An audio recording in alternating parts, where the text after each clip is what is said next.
Drama के start में हम देखते हैं लियांग जिनको जो बहुत ही ज्यादा रो रही होती है क्योंकि वो प्रेग्नेंट होती है और उसकी डिलीवरी होने वाली होती है।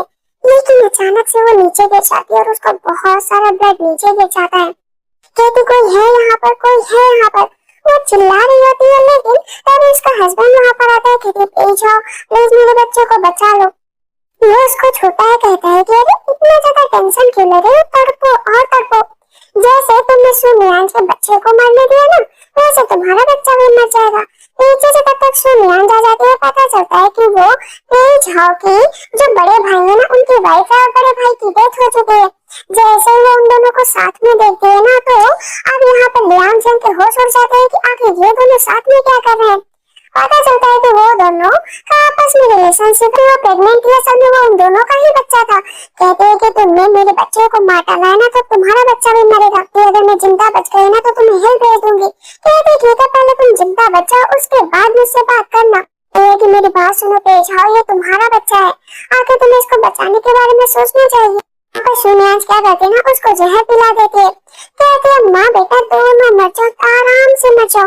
वैसे भी तुम दोनों को जब से मैं देख रही हूँ ना, मुझे बहुत ज्यादा गुस्सा आ रहा है। यहाँ पर पेइझाओ बोलता है कि पता है मेरा बच्चा सिर्फ सुनियांज के पास ही रह सकता है, तुम्हारे पास कुछ भी नहीं। तुम तो हिल में जाओ, वही तुम्हारी सबसे बढ़िया जगह है। कहती से बात मत करो, चलो हम दोनों थोड़ा सा रोमांस कर लेते हैं। उसके आंखों के सामने वो दोनों किस करने लगते हैं। वो तड़प तड़प कर वहीं पर मर जाती है। अभी हम प्रेजेंट टाइम का देखते हैं, जहाँ पर उसका रिबॉर्न हो चुका होता है। कहते ये क्या, मेरी यार पेइझाओ से शादी है और मैं इसी दिन आ गई। सामने देखते हैं कि वहाँ पर सुनियांज भी खड़ी होती है और पेइझाओ के अंकल भी आ जाते हैं। वहाँ पर पेइजिंग सब उन्हें देख रहे होते हैं। कहते हैं दोनों सेम ही एज के हैं, पेइजिंग और पेइझाओ, लेकिन ये एक नंबर का प्ले बॉय है, आखिर यहाँ पर क्या करने आए हैं। बाकी लोग कहते हैं अंकल तो शादी में आएंगे चाहे जैसे आए। इतनी देर में सुनियांज भी होश होकर नीचे गिर जाती है। तब यहाँ पर वो कहता देखो देखो कैसे भी होश होकर गिर गई। यहाँ पर लियांग जान और पेइजिंग की नजरें आपस में मिलती। कहती तुम यहाँ पर चिलियांग कहती है कि प्रीवियस टाइम की तरह तुम बेहोश हो गई हो। यहाँ पर तुम 2 मंथ की प्रेग्नेंट थी। पिछले टाइम पर जब तुम पकड़ी गई थी तो तुरंत ही पेइझाओ ने एक्सेप्ट कर लिया था कि इसके पेट में मेरा बच्चा है, इसी वजह से मैं इसे अपनी कंकुबाइन बनाना चाहता हूँ। यहाँ पर फादर इन लॉ और मदर इन लॉ दोनों ने उसका बहुत विरोध किया था कि ये तुम्हारे बड़े भाई की वाइफ है, काम कैसे कर सकते हो कि ये प्रेग्नेंट हो गई। जहाँ पर सुनियांज बहुत ही ज्यादा रिक्वेस्ट कर रही होती है जो है चिलियांग से कि प्लीज सिस्टर मुझे माफ कर दो, मैं किनारे कमरे में पड़े रहूंगी, कभी भी आपको डिस्टर्ब नहीं करूंगी, बट प्लीज मेरे बच्चे के बारे में तो सोचिए। लेकिन मदर इन लॉ ने जिद मचा ली थी कि शादी होगी लेकिन इसके बच्चे को मार दिया जाएगा, क्योंकि उसी दिन उसके बच्चे को मार दिया गया था। इसी वजह से हर टाइम जो है पेइझाओ सिर्फ और सिर्फ चिलियांग से बदला लेने का सोचता था और लास्ट टाइम पे उसे मार भी दिया। अब प्रेजेंट टाइम पर चिलियांग कहती है कि तुम्हें सुनियांग बहुत ज्यादा पसंद है ना, तो तुम दोनों की जो ख्वाहिश है उसे पूरा कर देती हूँ। कहती है अरे क्या हुआ तुम्हें सुनियांग, प्लीज उठो, इंपीरियल फिजिशियन को बुलाओ ताकि पता चल सके कि क्या हुआ है। तभी इंपीरियल फिजिशियन आते हैं और हाथ चेक करते हैं। दूर से पेइजिंग ये सब कुछ देख रहा होता है। फिजिशियन बड़ी देर तक शांत रहते हैं तो इस पर पेइझाओ कहता बताओ ना क्या हुआ है। कहते हैं कि मैं कुछ कहना नहीं चाहता हूँ लेकिन कहना ही पड़ेगा। वहाँ पर फादर इन लॉ कहते बताओ कि हुआ क्या है ताकि इसकी ट्रीटमेंट जल्द से जल्द स्टार्ट की जा सके। यहाँ पर फिजिशियन बताते हैं कि ये 2 मंथ की प्रेग्नेंट है। कहती सिस्टर इन लॉ तुम प्रेग्नेंट कैसे हो सकती हो, बताओ ना, आखिर बड़े भाई की मौत तो बहुत पहले हो चुकी। दूसरे फिजिशियन आते हैं, हाथ चेक करते हैं, सेम वो भी बताते हैं कि वो 2 मंथ की प्रेग्नेंट है। तो ये झूठ नहीं है। सबके सब हंसने लग रहे थे कि देखो डॉटर इन लॉ है वो कैसी है, शादी के बाद हस्बैंड की डेथ हो गई तब भी प्रेग्नेंट हो गए। बताओ चिलियांग कहती है कि जरूर को बुली किया होगा ना किसी नौकर ने, आपने तो ये कह रहे थे। कहते हाँ जिसने भी इसको बुली किया ना मैं इसको जिंदा नहीं छोड़ूंगा, उसकी एक हॉरिबल डेथ होगी। वहाँ पर जाते मदर इन लॉ कहती है बेटा उठ जाओ, इस तरह की बातें मत करो। अभी यहाँ पे पेइझाओ कहता है कि 1 मिनट करने की जरूरत नहीं है, मैंने कि देखो अभी सुनियांज होश में ही नहीं आई है। कहती है मेरे पास एक तरीका है, मैं पहले डॉक्टर थी, मैं ये हेयर पिन इसको चुभाऊंगी ना तुरंत ही उठ जाएगी। कहता नहीं ये हेयर पिन मत चुभाना, उसको लग जाएगी। कहते अरे आप इतना चिंता क्यों कर रहे हैं, एक नॉर्मल सी हेयर पिन ही तो है, आर पार करनी है, उसके बाद इसको तुरंत ही होश आ जाएगा। दूर से पेइजिंग बहुत होशियार हो गई है, उसको हेयर पिन चुभाने चलती है लेकिन तुरंत ही वहाँ पर पेश सुनियांज तो बहुत ज्यादा डर जाती है, दोबारा फिर से मारने चलती थी। मुझे होश आ गया। कहती देखा ना मैंने तो पहले ही कहा था कि मेरी हेयर पिन है ही कमाल की। कहती क्या हुआ, मुझे क्या हुआ था, चलो तुम 2 मंथ की प्रेग्नेंट हो, बताओ ना तुम्हें उसको प्रॉपर सजा दी जाएगी। कहते नहीं ऐसी कोई बात नहीं, मुझे नहीं पता है कि ये कैसे हुआ। कहते नहीं सिस्टर इन लोग बताना पड़ेगा, अदरवाइज इस मार्कस फैमिली की कितनी बदनामी होगी। सोनियांश कहते मुझे नहीं पता, प्लीज मुझे ब्लेम मत करो। तब फादर इन लोग कहते तुम प्रेग्नेंट कैसे हो गए मेंशन में रहते हुए? मैं अपनी डॉटर इन लोग का पूरा ख्याल रखूंगा, बताओ उसको सजा भी मिलेगी। फिर से वहाँ पर पेज बीच में आ जाती, फादर प्लीज अब इन बातों को छोड़ो, हमारी शादी होने वाली है। कहती नहीं ऐसे कैसे, एक बच्चे की बात है और बच्चे को ऐसे कैसे अकेला छोड़ दिया जाए। फादर इन लोग चिल्लाने लगते हैं कि बताओ ना किसने तुम्हारे साथ ये किया। वो बता ही नहीं रहती तो नीचे बैठ जाते। कहते मदर प्लीज मुझे माफ कर दो, नहीं बताओगे तो इस बच्चे को मरना पड़ेगा। थप्पड़ मार देते हैं कि तुमने क्या कर दिया। कहते सिस्टर इन लो आपने तो शादी भी नहीं की, दोबारा शादी कर लेती तब प्रेग्नेंट होती, बात दूसरी होती। तब यहाँ पर कहती है कि कोई बात नहीं, मैं तुरंत के तुरंत अभी इसी वक्त अपनी जान दे दूंगी। पेझाओ कहता है कि तुम बहुत ही अजीब हरकतें कर रही हो शीलियांग, तुम्हें ऐसी हरकतें नहीं करनी चाहिए। कहते क्यों, ये प्रेग्नेंट हो गई और तुम मुझे बता रहे कि कैसे हरकतें करनी चाहिए। मेरा हस्बैंड ऐसी लड़की का साथ दे रहा है जो ऑलरेडी शादीशुदा है।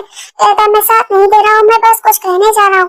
कहती क्या कहने जा रहे हो बताओ ना, कहीं तुम इससे प्यार तो नहीं करते हो सिस्टर इन लो, आप कहीं मेरे होने वाले हस्बैंड से प्यार तो नहीं करती हैं? और ये जो आपके पेट में बच्चा है मेरे हस्बैंड का तो नहीं?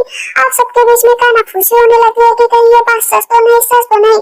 उसे पकड़ कर ले जाया जा रहा था तो पेज नीचे बैठ जाता है कि मदर और फादर ये बच्चा मेरा है। तो वहाँ पर पेज स्माइल कर रहा था कि वाह वाह बहुत सही। बाकी सब लोग बहुत ही ज्यादा उसे उल्टा सीधा कहने लगते हैं कि बताओ भाई की डेथ हो गई तो इसका मतलब ये नहीं कि उसकी वाइफ को ही घर में अपना हथियार बना लो, तुम्हें कोई और नहीं मिला था दुनिया में, इतनी लड़कियां बाकी थी। कहते हैं कि नहीं मदर फादर मैं सोनियांश से सच्चा वाला प्यार करता हूँ, इसके अलावा मैं किसी से भी जो है प्यार नहीं कर सकता।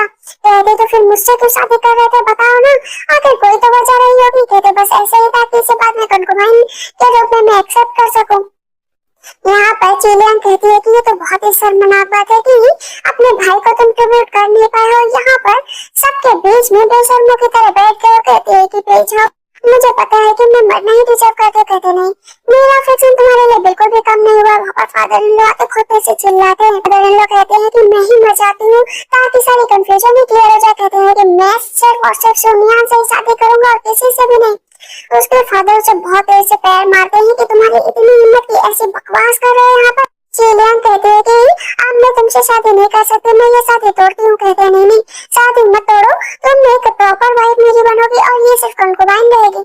पुरानी बातें फिर से उसके दिमाग में आती है। कहते हैं नहीं मैं बिल्कुल भी एग्री नहीं होंगी और मैं ही ना ही शादी करूंगी और तलवार निकाल लेती है।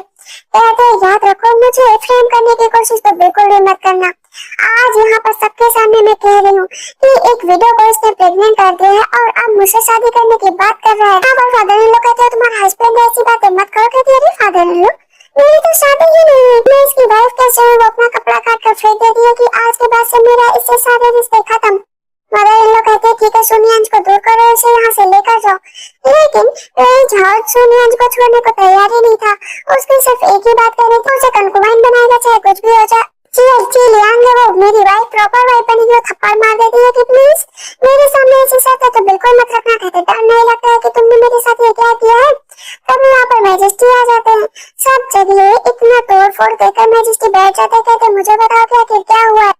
चिलियांग बोलने लगते हैं कि मैजेस्टी मुझे इंसाफ चाहिए। तब मैजेस्टी गुस्सा करने लगते हैं कि तुम्हें पता है ना कि ये कितना बड़ा क्राइम है। कहते हैं कि मैं शादी करूंगा और बहुत सिंसियर तरीके से जो है चिलियांग को अपने पास रखूंगा। और उन्हें का नाटक करने लगती है कि नहीं नहीं मैजेस्टी एक कंकुबाइन लाएगा तो मेरी हैसियत क्या रहेगी, मैं सिर्फ उसी से शादी करूंगी जिसकी लाइफ में सिर्फ एक ही वाइफ होगी। मैजेस्टी कहते हैं ठीक है ये मेरी फॉल्ट है, अब तुम बताओ मुझे क्या करना है। कहते हैं कि मैं ये एंगेजमेंट कैंसिल करना चाहती हूँ और जो है किसी और से शादी करूंगी। तो मदर इन लॉ थी वो अच्छे से जानती थी कि अगर इस फैमिली का साथ छोड़ा तो सारी पावर मेरे हाथ से चली जाएगी। यहाँ पर मदर इन लॉ कहते हैं कि प्लीज आओ मेरी बात सुनो। तुरंत के तुरंत जो है सोनियांश को छोड़ दो। कहता नहीं मदर मैं नहीं छोड़ूंगा। यहाँ पर दूसरी शर्त रखती है चिलियांग की मैजेस्टी मुझे मेरी सारी डाउरी भी वापस चाहिए। लेकिन मार्किस मना कर देते हैं कि ऐसा कुछ नहीं होगा, ये शादी करेगी और यहीं पर शादी करेगी। तभी हम देखते हैं कि जो चिलियांग होती है ना उसकी पूरी फैमिली जो है उसके घर से आ जाती है एक एक करके कि अरे मेरी बेटी तुम्हें क्या हो गया। ग्रैंडफादर कहते हैं कि मेरी ग्रैंड डॉटर बहुत अच्छी है। उसके फादर भी कहते हैं कि कोई भला इस तरह की हरकतें करता है क्या, देखो मेरी बेटी की क्या हालत हो गई। उसका भाई कहता है कि प्लीज मैजेस्टी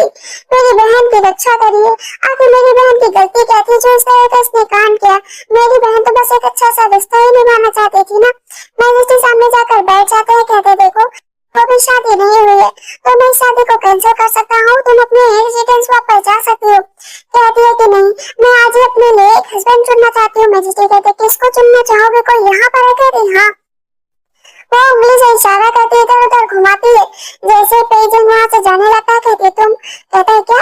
मैं वहाँ पर मैजेस्टी स्माइल करने लगते। वो पेजेंट को अपना नाम सुनकर बाकी उसके फादर और ब्रदर सबके होश उड़ जाते हैं कि वो प्ले बॉय है, कभी भी किसी एक लड़की के पास रुकता ही नहीं।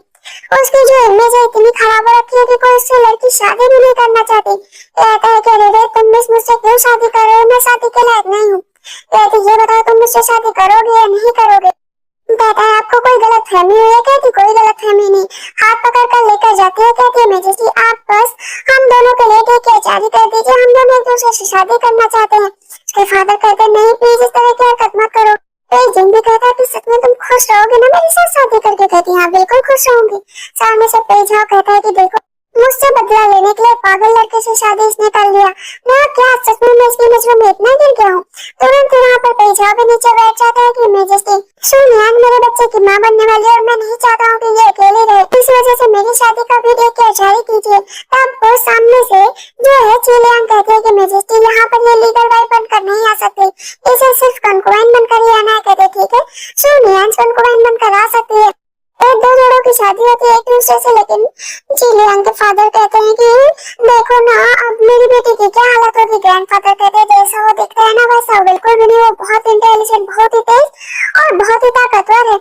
एक बार कुछ एशियन ने मेरे ऊपर अटैक किया था तो उसने ही मुझे बचाया था, मैंने उस टाइम उसकी ताकत देखी थी। कहते तो ये अपने आप को छिपा कर क्यों रखा है सबके सामने? कहते कोई जरूरी बात होगी इसी वजह से उसने अपना टैलेंट छिपा कर रखा है।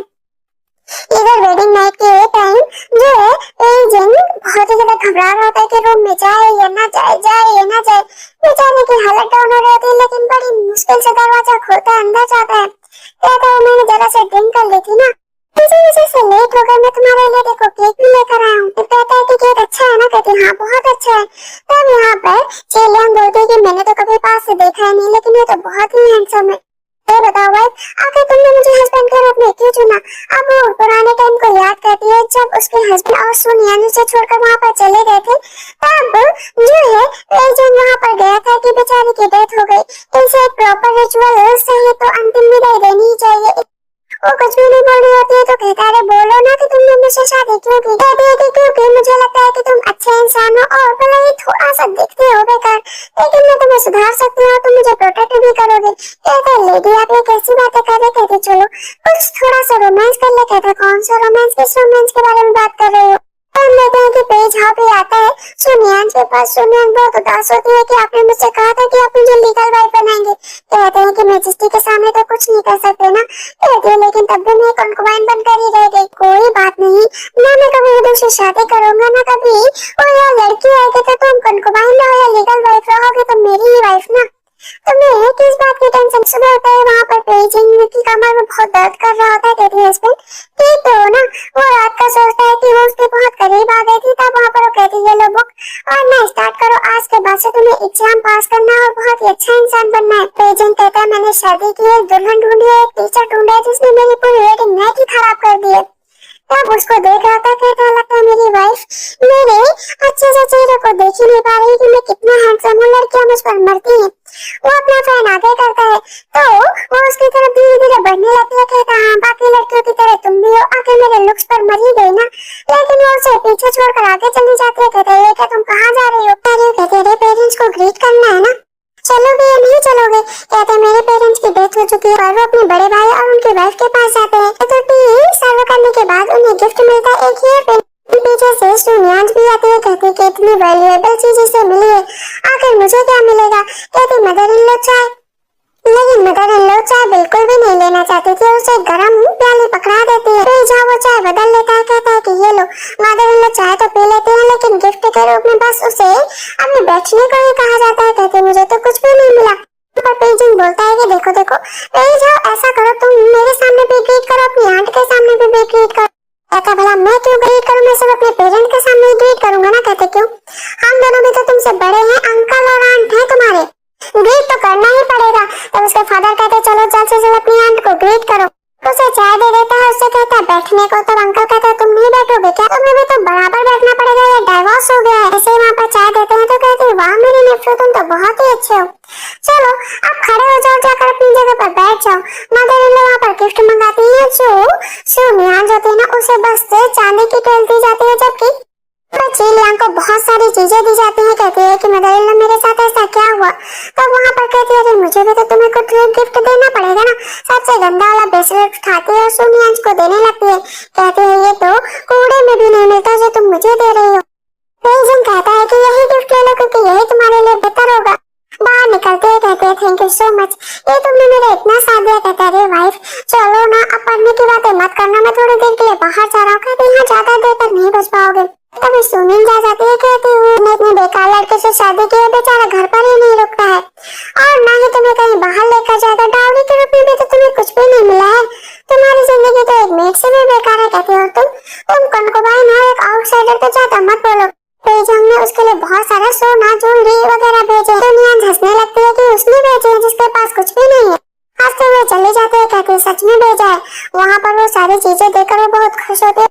मैंने अपनी वाइफ के लिए बहुत सारी चीजें इकट्ठा कर रखी है। वो उसे अपनी तरफ खींच लेता है, कहता है तुम मेरी जिंदगी में पहली जगह पर आती हो। उसको किस करना चाहता है तो बीच में किताब लगा देती है। कहती है चलो पढ़ने के लिए तैयार हो जाओ क्योंकि अगर रीडिंग नहीं की तो जिंदगी में आगे कैसे बढ़ोगे। ये पागल बनने के चक्कर में मुझे बुक भी पढ़नी पड़ेगी।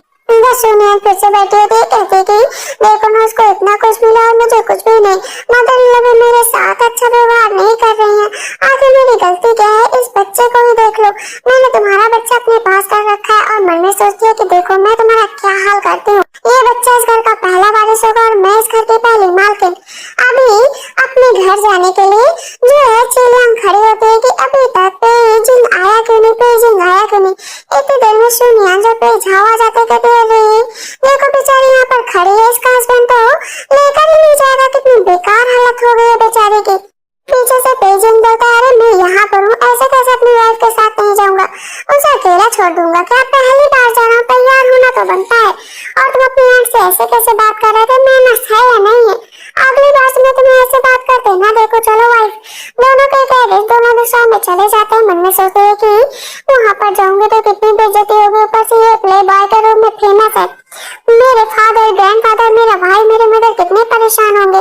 तब वो कहता है डोंट वरी तुम इतना परेशान ना हो, तुम्हारी फैमिली मुझे पक्का पसंद करेगी। इधर उसकी माँ बेचारी बैठी होती है कि मेरी बेटी की जिंदगी खराब हो गई, तो मुझे माफ कर दो, मेरी बेटी की जल्दबाजी में तुम्हें उससे शादी करनी पड़ी, लेकिन मैं कुछ ना कुछ करके तुम्हारा इंतजाम करूंगी। कहती नहीं मदर वो बहुत अच्छा है, मेरा बहुत ख्याल रखते हैं। जब जाती हॉल में तो देखती है कि वहाँ पर उसका भाई ग्रैंडफादर सब अपने अपने गिफ्ट देखने में जुटे हैं, जिनको उनका फेवरेट गिफ्ट मिला था जिनकी तरफ से।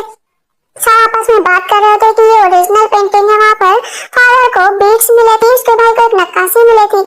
कहते हैं कि ये कैपिटल में कहीं मिलना मुश्किल है जो आपने मुझे गिफ्ट दिया है। तभी पता चलता है कि वहाँ पर डाउरी का इंतजाम भी हो गया है ले जाने के लिए। चिलियांग बोलती है कि डाउरी कैसी। कहता है मैंने इंतजाम किया है, आखिर मैं अपनी वाइफ को कहाँ कुछ दे ही पाया था। कहती वाह तुम तो बहुत ही समझदार हो। सामने से जो चिलियांग होते ना उसकी मदर घबरा रही होती है तो उसके फादर कहते हैं क्या हुआ तुम्हें। कहती कुछ नहीं, पहले मैंने सोचा था मेरी बेटी की जिंदगी कैसे गुजरेगी, लेकिन अब देख रही हूँ मुझे लगता है कि मेरा सन इन लॉ तो बहुत ही होशियार बहुत ही समझदार है। वापस जब वहाँ पे चिलियांग आती है तो उसके साथ खूब सारे गहने ज्वेलरी बहुत कुछ आता है। नौकर आपस में बात कर रहे होते हैं। मुझे तो पहले ही यकीन था कि चिलियांग इसके यहाँ से बहुत सारी चीजें आएंगी और ये सोनियांग खाली हाथ गई थी, खाली हाथ आई है, आकर इसे कौन कुछ क्या ही देगा। इधर हम देखते हैं कि वो सो रहा होता है। बेइजिंग तब उसकी वाइफ जाती है, कहते पढ़ने में दिमाग लगा रहे हो या नहीं लगा रहे हो। कहते मिस्टर भी नहीं, मैं कैसे बताऊँ तुम्हें। कहते मेरे हस्बैंड बताओ ना, तुम्हें पढ़ना तो पड़ेगा तभी तो तुम एग्जाम पास करोगे, इंपीरियल एग्जाम। मेरा पढ़ने लिखने में बिल्कुल भी मन नहीं लगता। मन में सोचते हैं कि कुछ दिनों बाद बाढ़ आने वाली है, उसके बाद बैंडिट्स भी यहाँ पर हमला करेंगे। दो चीजों के लिए मुझे एक मैनुअल तो तैयार करना ही पड़ेगा। वो लिखना स्टार्ट कर देती है मैनुअल को, पूछता है कि तुम क्या कर रहे, बाढ़ आने वाली है ना। बेइजिंग कहता है मेरी वाइफ को लगता है बुखार चढ़ गया, इसी वजह से पागल हो गई है। कहता है कि ये बाद में फिनिश करना, चलो ना आराम से सोते हैं। कहती है आगे का मैनुअल पूरा करना है, तुम इस तरह कैसे बिहेव करो। कहता नहीं सोना है मुझे। उसके बगल बैठ जाती है तो वो उसके कपड़े उतारने लगती। कहता क्या कर रही हो तुम। कहती कुछ नहीं बस ऐसे ही मैं सोच रही थी कि अब हम दोनों हस्बैंड वाइफ हैं, आखिर कपल से कुछ आगे का काम तो करना ही चाहिए। काम डाउन इस तरह का बिहेव मत करो। सुबह उठती है तो उसके गले में दर्द होता है। पता चलता है कि रात में वो उसे किस करने के लिए अपने लिप्स आगे करता है, लेकिन वो उसे किस करते ही नहीं। कहती है कि मैं तुम्हें कभी भी फोर्स नहीं करूंगी इन चीजों में, तो कभी भी नहीं। जब भी तुम्हें सही लगे ना तुम मेरे पास आ जाना, तब तक तुम स्टडी करो ताकि हर चीज को मैनेज कर पाओ। उसके लिप्स पर उंगली रख देती है। कहती है कि तुम्हारी वाइफ को पसंद है तुम्हारा पढ़ाई करना, और अगर पढ़ाई नहीं करोगे तो एग्जाम कैसे क्रैक करोगे। कहते हैं कि ये दो बुक लो, ये दो बुक लो। उसके पास बुक का भंडार लगा देती है, फिर से मैनुअल लिखने लगती है।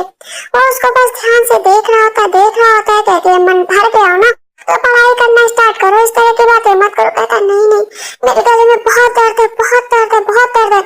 कहते हैं तुम्हारे गले का दर्द तुम्हारा गला तोड़ कर मिटा दूंगी। मैनुअल के पेज लिखते हैं, उसे सुखाने के लिए धूप में रख देती, तुम्हारा कंधा दबा देती हूँ, लेकिन वो मैनुअल उड़कर चला जाता है। सुनिया जी के पास वो उठाकर लेकर चली जाती है। इधर हम देखते हैं कि बहुत ज्यादा टेंशन में होते हैं। पेज के बाहर आने वाली है और वहाँ पर एक पुल का निर्माण करना है, लेकिन मैनुअल कहीं नहीं पता चल रहा है और बैंडिट को कैसे रोके ये भी नहीं पता चल रहा है। वहाँ पर उसे मैनुअल का पहला पेज मिल जाता है। कहता है वाइफ तुम तो मेरे लिए लकी स्टार हो। कहती हाँ बिहेव कर, मुझसे प्रॉपर्ली बिहेव करोगे ना मुझे रिवॉर्ड भी दो। कहता हाँ रिवॉर्ड मिल जाएगा। इधर मेजेस्टी बहुत परेशान होते हैं कि कोई मुझे यहाँ पर बताओ कि इन बैंडिट्स को रोकने का उपाय है, कोई एक्सपीरियंस हो तो मुझे बताए।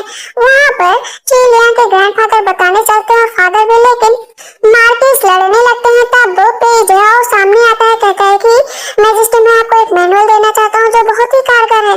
शॉप पर बैठी होती है चिलियन, जहाँ पर वो हेयरपिन्स वगैरह खरीदने गई थी। पीछे से जाती है सुनियन भी हेयरपिन खरीदने वो भी गई होती है। तो कहती है कि अब तुमने इतना अच्छा मैनुअल दिया है तो मैजिस्ट्रेट बहुत ही जल्दी तुम्हें मिस मार्केस घोषित कर देंगे। कहती है कि सिस्टर देखो ना ये ज्वेलरी कितनी अच्छी है। कहती तुम भिखारी कहीं की यहाँ पर क्या करने आई हो, तुम्हारे पास तो इतने पैसे भी नहीं है, अपने पास से शादी करने के बाद तो और भी पैसे नहीं होंगे। सुनियन कहती कोई बात नहीं सिस्टर, अगर तुम्हारे पास पैसे नहीं है तो मुझसे ले लेना, आखिर गरीबों के पास जब कुछ नहीं होता ना तो भीख ही मांगते हैं। वहाँ पर वो एक हेयरपिन उठाते कहती है कितनी खूबसूरत है, लेकिन उसकी दोस्त छीन लेती है कि ये हेयरपिन मेरी मिस खरीदेंगी। तब वो दुकान के मालिक बताते हैं कि 100 टेल्स की है। कहती 100 टेल्स। उसकी दोस्त कहती है अरे 100 टेल्स दे दो, अब तो तुम वैसे भी अमीर बनने वाली हो। वो दूसरी हेयरपिन उठाती है तो वो भी कहती मैं खरीदूंगी। वो जो सामान चिलियन उठाती है वो सारा सामान सुनियन खरीदती जाती है। सही वहाँ से सुनियन जाने लगती है तो जो दुकान का मालिक होता है कहता है कि आप अपना कमीशन ले लीजिए। कहते क्या कमीशन, कैसी बातें चल रही है। कहते हम दोनों ने डिसाइड किया था तुमने ज्यादा सामान खरीदा ना तो इसे मैं 1/3 पैसा दूंगा। कहते मेरे पैसे वापस करो। तब यहाँ पर दुकान वाला कहता है दिए गए पैसे वापस नहीं होते। कहते हाँ भिखारन तुम ऐसे ही पैसा इकट्ठा करोगे ना तब तक वहाँ पर कोई जिन आ जाता है। कहता है कि तुम मेरी वाइफ के बारे में ऐसे बातें नहीं कर सकती, और एक कंकुबाइन की इतनी हैसियत नहीं है कि एक लीगल वाइफ को कुछ बोल सके। वो गुस्सा होकर वहाँ से चली जाती है। ये सब बातें छोड़ो, मेरे साथ डिलीशियस फूड खाने चलो। कहती नहीं मुझे नहीं जाना है, मुझे यहीं पर रहना है। कहते भाई प्लीज मेरे साथ चलो ना। वो उसे पैक करवा कर उसके लिए लेकर जाता है। कहते हैं टेस्ट तो करके देखो। कहते मुझे नहीं खाना है, लेकिन जब टेस्ट करते कहते वाह ये तो बहुत ही स्वादिष्ट है। कहते हैं कि मैं तुम्हारे लिए हमेशा ये पैक करवा कर लाऊंगा। कहते एम्बेरसमेंट नहीं महसूस होता है कि दुकान पर जाकर पैक करवाने के। एजेंट कहता है अपनी वाइफ से भला कैसी शर्मिंदगी, वो खाती रहती है, उसे बस देखता रहता है। उसे किस करने के लिए फिर से आगे बढ़ता है। वो उसके इतने करीब पहुंच जाता है कि उसको सांसें ऊपर नीचे होने लगती है। चिलियन कहीं वो उसे किसी न कर ले, लेकिन लिप्स पोंछ देता पीछे हट जाता है। कहती है कि तुम ऐसे कैसे हरकतें कर रही हो। कहते क्यों, तुम्हें क्या लग रहा था कि मैं तुम्हें किस करूंगा। तो वो स्माइल करने लगता है। हम देखते हैं कि मैनुअल ढूंढ रही होती है, लेकिन चिलियन का मैनुअल मिल ही नहीं रहा होता है। तो एजेंट कहता है कि क्या हुआ। कहते हैं अरे मेरा मैनुअल नहीं मिल रहा है। कहते हैं देखो मैंने उसकी कॉपी नोट कर ली थी, ये लो। कहती वाह तुमने तो फिनिश नहीं कर दिया। कहता लगता है अब मेरी वाइफ को मेरे टैलेंट के बारे में पता चल जाएगा, अब वो मुझसे पढ़ने के लिए बिल्कुल भी नहीं कहेगी। चिलियन मन में सोचते कि मैंने अच्छी पढ़ाई करवाई है अपने हस्बैंड की, तभी वो इतना समझदार हो गया और इतनी पढ़नी लिखी है। कहती देखो हस्बैंड पढ़ाई और भी मजबूती से करोगे। उसके दिल में दर्द होने लगता है कि तुम ये औरत मुझे पढ़ाई करने के लिए मजबूर क्यों कर रही है। इधर सब लोग बैठे होते खाने के लिए, जहाँ पर पेजेंट और चिलियन एक दूसरे को खाना दे रहे होते, खिला रहे होते। वो उसे सुनियन देख रही होती, वो सोचते है कि वो भी खाना दे पेजाओ को, लेकिन पेजाओ देखता तक नहीं। तब वहाँ पर मदर इन लोग कहती है कि मेरा बेटे ने तो इतनी अच्छी रणनीति मैजिस्ट्रेट को बताई है कि बहुत ही जल्दी उसका प्रमोशन हो जाएगा। सुनियन कहती हाँ और फिर मैं भी मिस मार्केस बन जाऊंगी। लेकिन तभी वहाँ पर सैनिक आता है, बताता है कि बहुत ही गड़बड़ हो गई, जो मैनुअल दिया था वो पूरा नहीं हुआ और बैंडिट्स तेजी से लगातार इसी तरफ आ रहे। कहते क्या ये कैसे हो सकता है। लियांग बहुत ज्यादा घबरा रही होती है, कहती है कि हस्बैंड क्या हुआ है? कहते कुछ नहीं, ज्यादा टेंशन मत लो। उसे पता था कि जब भी कभी कोई गड़बड़ होगी तो आधा इल्जाम तो उसके ब्रदर, फादर और ग्रैंडफादर पर रहेगा और उन्हें जान से मार भी दिया जाएगा। यहाँ पर पेइजिंग कहता है तुम्हें डरने की जरूरत नहीं है, मैं सब कुछ हैंडल कर लूंगा। कहते ये लो, ये ग्रैंडफादर को दे दो जाकर ताकि वो जल्द से जल्द सारे बैंडेट्स को रोक सके। कहते हैं बहुत रात हो चुकी है, सुबह का इंतजार करो। सुबह होते ही वो जाते, कहते ब्रदर तुम्हें चोट तो नहीं लगी? कहते नहीं, बस थोड़ी चोट लगी है, ज्यादा नहीं। ग्रैंडफादर कहते हैं कि हमारे पास कोई अच्छा रास्ता भी नहीं है और मैजेस्टी ने वो सारा का सारा जिम्मा ये पेज हाँ को दे दिया जिसके अंदर बिल्कुल भी अकल नहीं कि कैसे चीजों को हैंडल किया जाए। बट हम लोग मैजेस्टी के विरुद्ध भी तो नहीं जा सकते हैं। कहते हैं लेकिन कुछ तो हुआ होगा ना जिसके लिए उसे ये सारी जिम्मेदारी दे दी गई। तब ग्रैंडफादर बताते हैं कि हाँ, कुछ दिनों पहले मैजेस्टी के सामने एक मैनुअल पेश किया गया था। कहती है कैसा मैनुअल? ये तो नहीं था। कहते हैं हाँ, यही मैनुअल था। कहते हैं ये तुमने लिखा? कहते हाँ, मैंने लिखा है। अब तो वो तुरंत उसके फादर कहते चलो मैजेस्टी के सामने सौंप दे। तो वहाँ पर पेइजिंग खड़ा था तो उसके फादर कहते हैं कि आगे की जिम्मेदारी इसको दी जाएगी। उसका हाथ पकड़कर जबरदस्ती लेकर जाते हैं। इधर सारा प्लान फेल होने के बाद मैजिस्ट्रेट बहुत गुस्सा कर रहे होते हैं। ग्रैंडफादर कहते हैं कि मेरे पास नेक्स्ट मैनुअल है, आप इसे देख लीजिए। जब मैजिस्ट्रेट वो मैनुअल पढ़ते हैं ये वर्क करेगा? कहते हैं कि बस आपको मेरे ऊपर यकीन करना ही पड़ेगा। लेकिन बाकी सारे मंत्री मार्केट से मिले होते हैं, कह रहे होते हैं कि एक प्ले बॉय के हाथ में ये सारी जिम्मेदारी देनी अच्छी बात नहीं है। पर ग्रैंडफादर कहते हैं कि अगर ये प्लान फेल हुआ तो मैं मरने के लिए तैयार हूँ। मैजेस्टी कहते हैं तो ठीक है, याद रखो कि पूरी फैमिली को मारा जाएगा, ना कि तुमको ही। कहते हैं ठीक है, मुझे ये शर्त मंजूर है, लेकिन आप मेरे सन इन लोगों को ये पोजीशन दीजिए ताकि वो जाकर सब कुछ हैंडल कर सके। कहते हैं ठीक है, जाओ। इधर जो है बहुत ज्यादा चीजें डर रही होती है कि बैंडेट से बच पाए होंगे या नहीं बच पाएंगे मेरे हस्बैंड। तब पीछे से सोनिया जाती है, कहती है कि तुमने अपने हस्बैंड को खुद वहाँ पर भेजा है। कहते हैं कि क्या बात कर रही हो तुम भला? कहते हैं क्यों, तुम्हें अपने हस्बैंड को रोकना चाहिए था ना, अगर वो इतनी खतरनाक जगह पर गया था। और ये दिन में सपने देखना बंद कर दो कि तुम्हारा हस्बैंड वापस आएगा, अब तक तो वो मर चुका होगा। यहाँ पर तुरंत वो बहुत तेज से थप्पड़ मारते कि तुम्हारी हिम्मत कैसे मेरे हस्बैंड के बारे में ये सब बोलने की कि तुमने मुझे क्यों मारा, बताया ना। तभी मदर इन लॉ आ जाती है। कहती मदर इन लॉ देखो ना, इसने मुझे मारा है। एक नौकर आकर बताता है कि बहुत ही अच्छा हुआ, सारे बैंडेट्स को भगा दिया गया है। कहती हाँ जरूर, मेरे बेटे ने ही भगाया होगा। लेकिन मदर इन लॉ बोलते हैं तो मेरे बेटे का क्या हुआ? कहते हैं कि वो अपने काम में जो सफल नहीं हुए, इसी वजह से मैजिस्ट्रेट बहुत गुस्सा है। इधर चिलियान बैठी होती है, तभी वहाँ पर पेइजिंग आता है। कहता देखा, तुमने जो प्लान बनाया था उसके हिसाब से एकदम सही से गया। मुझे अभी भी यकीन नहीं हो रहा है कि तुमने इतना अच्छा काम किया। कहते क्यों, अपने हस्बैंड पर शक है क्या? कहते नहीं, बिल्कुल शक नहीं है। तभी पता चलता है कि वहाँ पर कुछ सैनिक अब चिलियांग को और पेइजिंग को जो महल में ले जाने के लिए आए हैं। वहाँ पर जो सुनिया थे उसने इल्जाम लगाया था कि मेरा मैनुअल चिलियांग ने चुराया है। कहते हैं मैंने कब चुराया? कहते हैं हाँ, इसी ने चुराया है मैजिस्ट्रेट, आप देख सकते हैं, मेरे पास ये सबूत भी है। पेइजिंग क्या करता ना, उसके पैर पर एक कंकरीट मार देता है, वो नीचे गिर जाती है। सूर्यांश कहते हैं मैजिस्ट्रेट मुझे इंसाफ चाहिए। बाकी के मंत्री वगैरह भी कहते हैं कि ये एक तरह के रिबेल बन रही है, इसने मैनुअल चुराया, ऊपर से महान बनने की कोशिश करे, इसे तुरंत ही जेल में डाल देना चाहिए और मौत के घाट उतार देना चाहिए। जो दो मंत्री ज्यादा बोल रहे थे ना, कंकरीट से अटैक करता तो वो नीचे गिर जाते हैं। तब इस पर सामने आकर पेइजिंग बोलता है कि वैसे तो मुझे तुम दोनों मंत्रियों के बारे में पता है कि तुम दोनों रिबेल बनने की कोशिश करो। कहते नहीं मैजिस्ट्रेट, ऐसी बात नहीं है। जिंग बोलता है कि ऐसी ही बात है मैजिस्ट्रेट, आपको गौर करना चाहिए। चिलियांग बोलते हैं कि तुम कितना भी कोशिश कर रहे हो, लेकिन मैं तुमसे कुछ क्वेश्चन पूछना चाहती हूँ। तुम्हें पता है कि इसमें आगे क्या लिखा गया है? इसके आगे के पेजेस कहाँ हैं? अगर तुम बता दोगे तो अच्छा होगा। एक दासी को बुलाया जाता है। दासी कहती मैंने खुद देखा, ये सुनी जो चुरा रही थी मैनुअल। कहते मैंने नहीं चुराया, मेरे ऊपर इल्जाम लगा रही है। पेइजिंग होता है, पेपर निकालता है, कहता है मैजिस्ट्रेट आप राइटिंग देख लीजिए कि दोनों की राइटिंग सेम है। मतलब ये मैनुअल किसी और ने नहीं बल्कि चिलियांग ने लिखा है। जो नीचे बैठ जाता है कि मैजिस्ट्रेट ऐसी बात नहीं है। सुनियांग बोलते हैं कि मैजिस्ट्रेट ये जो मैनुअल था ना, ये चिलियांग ने हम लोगों को खुद दिया था। कहते मैंने, भला मैं तुम्हें क्यों दूंगी? तो वहाँ पर पकड़ लिया जाता है। मैजिस्ट्रेट कहते और कितनी झूठ बोलोगे, तुरंत इन लोगों को जेल में डाल दिया। मैजिस्ट्रेट बहुत खुश होते हैं उसके काम से, कहते तुम दोनों एक दूसरे के परफेक्ट हो।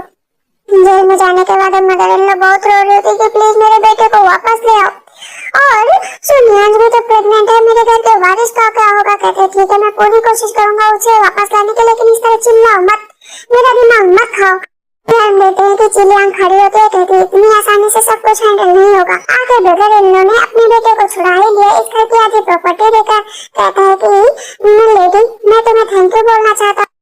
बहुत साथ कहती 1 मिनट, तुम मुझसे कहीं कुछ छिपा तो नहीं रहे हो। अब थोड़ी देर के लिए वो शांत हो जाता है। कहता है अगर तुम्हें पता चल ही गया है ना तो अब तुम मुझे पढ़ने के लिए तो नहीं कहोगे ना। कहती पढ़ने के लिए? तुमने मुझसे झूठ बोला तो तुम्हारी ये सजा है कि तुम ये सारी किताबें पढ़ोगे और मुझे सुनाओगे। अगर तुमने नहीं सुना ना तो मुझसे बुरा कोई नहीं होगा। फ्लड को रोकने के लिए वो नेक्स्ट मेलर मैजेस्टी के पास लेकर जाते हैं, जहाँ पर वो मैनुअल भी पास हो जाता है। वो खुशी की वजह से आता है तुरंत ही जो है चिलियांग के पास। कहता है पता है मेरी वाइफ में पास हो गया। मैजेस्टी ने वो मैनुअल भी पास कर दिया और बहुत ही जल्दी काम भी शुरू हो जाएगा। उन दोनों के इतने करीब देखकर दो लेडीज कहती है कि इसे तो सब लोग प्ले बॉय कहते थे, लेकिन ये तो अपनी वाइफ के लिए पूरा पागल है। लगता है लोगों ने अफवाहें उड़ाई थी। नेक्स्ट डे भी हम देखते हैं बहुत ही ज्यादा रो रही होती है बहुत ही सुनियांस, लेकिन पेज हाउस के आंसू देखकर परेशान हो गया था कि दिन रात रोना। तुम मेरे लिए कितनी अनलकी हो। कहते नहीं हस्बैंड प्लीज मेरे बारे में ऐसी बातें मत करो। कहता है कैसी बातें मत करो, तुमने मेरी जिंदगी बर्बाद करके रख दी है। अभी वो थोड़ा सा तैयार हो जाते हैं। कहते मैं रोने वाली शक्ल लेकर नहीं रह सकती, नहीं तो हस्बैंड को बुरा लग जाएगा। पता चलता है कि पेज अपने लिए दूसरी लड़की ढूंढ रहा है, ताकतवर घर की लड़की को, ताकि उसके पद से बर्खास्त कर दिया गया था। तो अब उसी के पास यही रास्ता था, उसने जनरल के बेटे को चुना था। सोनिया जाते हैं। कहते हस्बैंड तुमने मुझसे वादा किया था तुम मेरे पास जिंदगी भर रहोगे। कहते जिंदगी भर कैसे रहूं, आखिर कैसे तुम्हारे पास जिंदगी भर रहूं, मेरी कोई हैसियत ही नहीं रह गई, मुझे शादी करनी ही पड़ेगी। कहते नहीं हस्बैंड प्लीज ऐसा मत करो। वहाँ से वो चला जाता है। चिलियांग बैठे होते हैं। कहता देखो मैंने तुम्हारे लिए हेयरपिन लाई, अच्छी है ना। तो मुझे एक चीज पूछनी थी, तुम्हारी मदर की डेथ कैसे हुई है? पेजिंग बताता है कि मेरी मदर की तबीयत धीरे धीरे खराब हो गई। लास्ट में जब फिजिशियन ने चेक किया तो पता चला उनके बॉडी में पॉइजन है और उनकी डेथ हो गई है। चिलियांग होती पुरानी बातें सोचती है कि जो ब्रदर इन लॉ और मीन्स बेलझाओ है उन दोनों ने मिलकर तुम्हारी मदर को मारा है। कहते क्या मतलब, तुम्हें कैसे पता? कहते हैं कहा मैंने इन दोनों को बातें करते हुए सुना था। कहते हैं कि वाइफ इसी वजह से तुम्हें इतने दिनों से पागल वाला बिहेव कर रहा था ताकि इन लोगों के पर्दाफाश कर सको। अगर मैं इंटेलिजेंट बनकर रहता तो अब तक ये मुझे मरवा चुके होते। कहते हैं कि तुम चिंता मत करो, मैं तुम्हारे साथ हूँ। सोनियांग होती है ना फिर से उसी शॉप पर जाते हैं तो जनरल की बेटी आती है कुछ इयरपिन्स वगैरह खरीदने के लिए, लेकिन जानबूझकर सोनियांग उसे प्रोवोक करने लगती है। कहती है कि ये हेयरपिन मुझे दे दो, मेरी जिंदगी में तुम दखल अंदाजी नहीं कर सकते। कहती क्यों, मेरी शादी होने वाली है, वो भी पेज हाउस से। तो पता है ना कि वो शादीशुदा है। कहती इससे मुझे क्या फर्क पड़ता है। तभी पीछे से जो है चिलियांग निकलते तो वो वहाँ से चली जाती है। सामने आती है चिलियांग। कहते हैं कि तुम्हें उस लड़के से शादी नहीं करना चाहिए। कहते तुम ऐसी बातें क्यों कर रहे हो? कहते है कि वो एक नंबर का दोस्त इंसान है। सबसे पहले उसने मुझसे शादी करने का फैसला लिया। जिस दिन शादी थी उसी दिन पता चला अपनी सिस्टर इन लोगों को प्रेग्नेंट कर दिया। शादी से पहले अफेयर किया, उसके बाद शादी की। तो तुम्हें ऐसे लड़के से शादी नहीं करना चाहिए, मैं बस तुम्हारी जिंदगी बचाने की बात कर रही हूँ। कहते ठीक है, तुमने सही टाइम पर बताया।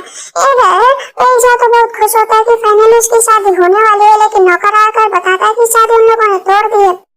जैसे ही पेजा को शक होता है कि वो शादी सोनियांग की वजह से टूटी है तो उसके ऊपर और गुस्सा करता है। कहता है तुम हमेशा रूम में कैद रहोगे, रूम से बाहर कभी भी नहीं निकलोगी। कहता है लेकिन फादर आखिर मुझे अपनी पोजीशन को पाने के लिए कुछ ना कुछ तो करना ही पड़ेगा ना। कहते हाँ स्टेप बाय स्टेप बढ़ेंगे। मैंने अपनी आधी प्रॉपर्टी बेची है आधी और अभी प्रॉपर्टी बेचनी है, उसके बाद तो मार्केट का पद जरूर मिल जाएगा। ये सारी बातें जो है चिलियांग सुन लेती है और जाकर बताती है कि वो लोग जरूर कुछ प्लान कर रहे हैं, आपको मारने का भी प्लान कर रहे हैं। कहते ठीक है इसकी टेंशन मत लो। इधर हम देखते हैं कि जो ब्रदर इन लॉ होते हैं ना अब अपने स्टेप ब्रदर को मारने के लिए कुछ भी कर सकते थे। रात में बुलाते हैं ड्रिंक के लिए। कहता है ब्रदर आखिर आप मुझे ड्रिंक के लिए क्यों बुला रहे? कहते अरे अपने भाई के साथ 2 दिनों से बैठा नहीं था ना तो सोचा ड्रिंक कर लूं। कहते हैं कि ब्रदर आप तो बहुत अच्छा सोचते हैं, लेकिन पता है मैंने कुछ सालों पहले ही ये डिसाइड किया था कि ये जो ड्रिंक है ना मैं एकदम से नहीं पीऊंगा, चलो अदला बदली कर लेते हैं। मैं पहले पीऊंगा बाद में आप पी, अदरवाइज मैं सोचूंगा कि आपने इसमें पॉइजन मिलाया था।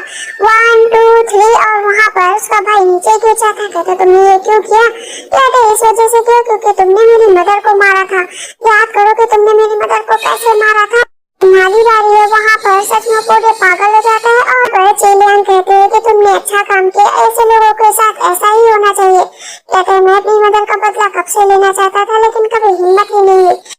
इधर हम देखते हैं कि सोनियांग बैठी होती है तभी पता चलता है कि मार्किस की उपाधि पे झाव को मिल चुकी थी अपने फादर के डेथ के बाद। वो तैयार होती है, वहाँ पर बैठी होती है, बहुत अच्छे से रेडी होती है। तभी वहाँ पर पे झाव आता है, कहती हस्बैंड आखिरकार आपको पोजीशन मिली गई। कहते हैं लेकिन तुम्हारा इससे कोई लेना देना नहीं। कहती है कि नहीं आप प्लीज ऐसी बातें मत करो। कहते ऐसे ही बातें करूंगा क्योंकि अब तुम कभी भी मां नहीं बन सकती, पता है तुम्हारी प्रेगनेंट, तुम्हारा मिसकैरेज हो चुका है। कहते क्या मिसकैरेज हो चुका है तो दोबारा बच्चा हो जाएगा ना। कहते नहीं डॉक्टर ने कहा कि तुम्हें कभी भी बच्चा नहीं होगा। कहते तो क्या तुम दूसरी शादी करोगे, तुमने मुझसे प्यार के वादे किए थे उसका क्या। कहते प्यार के वादे तुम्हारे साथ कभी भी नहीं, मैं दूसरी शादी करूंगा। आखिर इससे खानदान को भी तो आगे बढ़ाना है। लेकिन वहाँ पर पॉट रखा होता है, बहुत तेज से सर पर मार देती है, बेहोश कर देती है। कहते हैं कि देखो हस्बैंड तुम सिर्फ मेरे और मैं तुम्हारी, वो आग लगा लेती है और दोनों को जला लेती है। मतलब प्यार इतनी हद तक बढ़ जाता है कि एक दूसरे को मार ही लेते हैं। इधर अभी हम देते हैं कि सेलियन कहते हैं कि सारे रास्ते साफ हो चुके हैं। तभी मैजिस्ट्रेट का डिक्लेयर आ जाता है कि उन दोनों को अब मार्केस और मिसेस मार्केस की उपाधि दी जाती है। दोनों बहुत खुश होते हैं। यहाँ पर एक रिंग भी पहनाता है, कहती मैं तुम्हारे लिए भी कुछ गिफ्ट लाई हूँ। पता चलता है वो क्रिकेट को इकट्ठा करने वाले जो कीड़ा होता है ना, उसको एक पिंजरा देती है। कहते हैं कि भला मार्केस को ये पिंजरा। कहती हाँ याद रखो कि कुछ भी गलत किया ना तो तुम्हें भी